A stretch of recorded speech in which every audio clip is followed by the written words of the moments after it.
Bonjour et bienvenue. Aujourd'hui, je vous explique comment faire la fermentation du chou rouge grâce à un pot de lactofermentation. Et après, on pourra faire une délicieuse choucroute. Pour cette recette, il vous faudra un gros chou d'environ 1,5 kg, 15 g de sel, 3 cuillères à soupe de baies de genièvre, 1 kg de pommes de terre, un oignon, 300 g de poitrine fumée, 4 saucisses de Strasbourg, 1 cube de bouillon de légumes, 35 cl de vin blanc type Riesling et 40 g de beurre.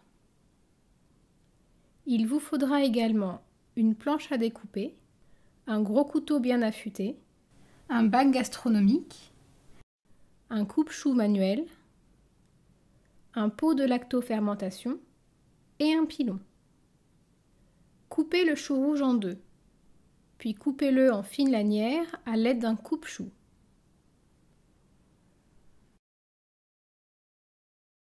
Placez 2 grosses poignées de choux dans le pot de lactofermentation, un peu de sel et des baies de genièvre. Écrasez le chou à l'aide du pilon pour en faire sortir le jus. Continuez d'ajouter le chou, le sel et les baies peu à peu jusqu'à épuisement des ingrédients. Pensez à bien tasser le chou avec le pilon au fur et à mesure. Puis déposez les pierres pour bien tasser le chou.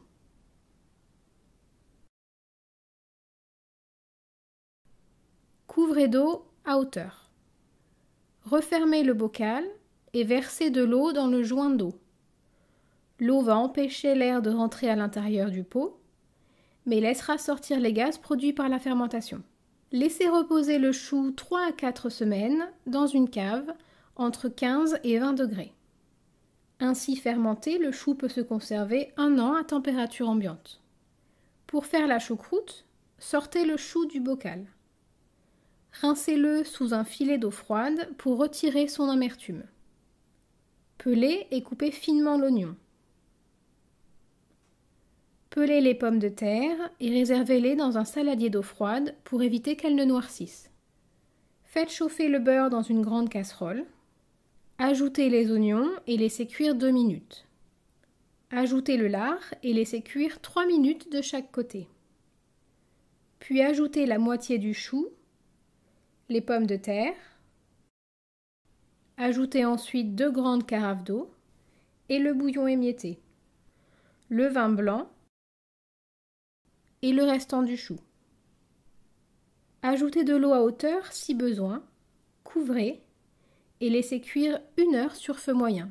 5 minutes avant la fin de la cuisson, ajoutez les saucisses et servez bien chaud.